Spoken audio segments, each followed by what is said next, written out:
ராஜகீழ்ப்பாக்கம் ஸ்ரீ சத்ய சாய் நகரில் அமைந்துள்ள ஸ்ரீ செல்வ விநாயகர் ஆலயத்தில் அருள்மிகு ஸ்ரீ செல்வ விநாயக பெருமானுக்கு நிகழும் மங்களகரமான விசுவாவசு வருடம் ஆவணி மாதம் 11ஆம் நாள் புதன்கிழமை விநாயகர் சதுர்த்தியை முன்னிட்டு சிறப்பான ஏற்பாடுகள் செய்யப்பட்டுள்ளது. கோவில் வண்ண விளக்குகளால் அலங்கரிக்கப்பட்டு தேவலோகம் போல காட்சியளித்தது. கொடி ஏற்றப்பட்டு சத்யசாய் நகரே விழா கோலம் பூண்டுள்ளது. தடைகளை நீக்கி நல்ல பலன்களையும் வெற்றியையும் தரும் கணபதி ஹோமத்துடன் இன்றைய விநாயகர் சதுர்த்தி விழா காலை 7 மணிக்கு தொடங்கியது. கலசம் வைத்து மந்திரார்ச்சனை செய்து ஹாரதி காட்டப்பட்டது. இந்த ஹாரதியில் அனைவரும் பங்கேற்றனர். இந்த ஹாரதியோடு கணபதி ஹோமம் தொடங்கி வைக்கப்பட்டது.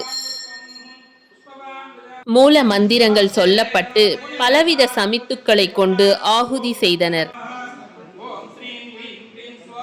ஹோமத்தின் மூலம் மன அமைதி பெறுதல், தீவினைகள் நீங்குதல், கிரக தோஷங்கள் குறைதல், உடல் மற்றும் மன ஆரோக்கியம் மேம்படுதல் மற்றும் வாழ்க்கையில் வெற்றி பெறுதல் போன்ற பல்வேறு நன்மைகளை பெறலாம்.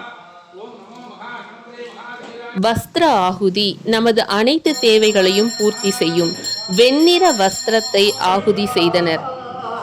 பூர்ண ஆகுதியுடன் ஹோமம் இனிதே நிறைவேறியது. கணபதி ஹோமத்திற்கு பிறகு ஸ்ரீ செல்வ விநாயகருக்கு சிறப்பு அபிஷேகம் செய்யப்பட்டு வெள்ளிக்காப்பு அலங்காரத்துடன் மலர் அலங்கார பிரியராக மக்களுக்கு அருள்பாலித்தார். விநாயகர் சதுர்த்தி விழாவின் முக்கிய நிகழ்வான விநாயகர் வீதி உலா வான வேடிக்கைகளோடு மாலை 6 மணிக்கு தொடங்கியது. கோவிலை சுற்றியுள்ள தெருக்களில் ஊர்வலமாக வரும் காட்சியை நாம் பார்த்து கொண்டிருக்கிறோம். நம் நகர் மக்கள் விநாயகரை வரவேற்க பூஜை தட்டுடன் தங்கள் வாசல்களில் காத்திருந்தனர்.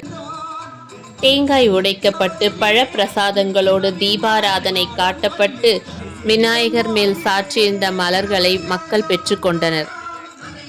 மக்களின் நலம் காத்து அனைவரின் சுபிக்ஷத்திற்காகவும் இறைவன் நகரம் முழுவதும் வீதி உலா வந்து கொண்டிருக்கும் காட்சியைத்தான் நாம் பார்த்து கொண்டிருக்கிறோம்.